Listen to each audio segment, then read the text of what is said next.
So next I want to just show you what our soil analyses look like. And so I have two soil analyses that I want to show you how to interpret because it's very important to be able to decipher these as well as then be able to calculate how much fertilizer or soil amendments you're going to need to keep your pasture healthy. So here's one pasture, and so it estimates the soil texture as medium. When I show you a full soil test, there is going to be a bar that would tell you what a medium soil texture is going to be, but that's going to be more of like our silt loam. We see the organic matter at 4.8%, so what range should it be? 3 to 6, so we're doing good there. pH is 6.7.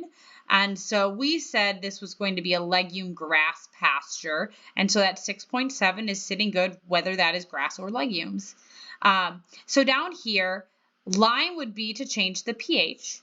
But then the nitrogen, phosphorus, and potassium are going to be those fertilizers that we can use.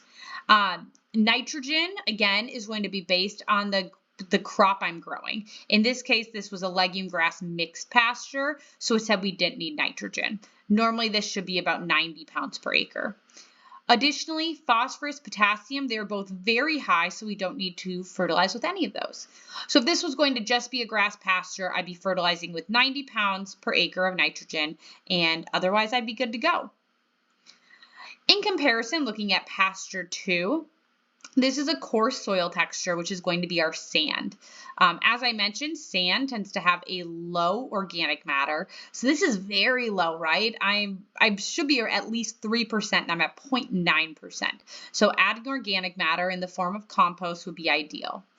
However, the pH is fine. I personally know this pasture. It's a very sandy pasture, but the owner does lime regularly, which could be why it is not extremely acidic. And then here are the levels of the other nutrients we see.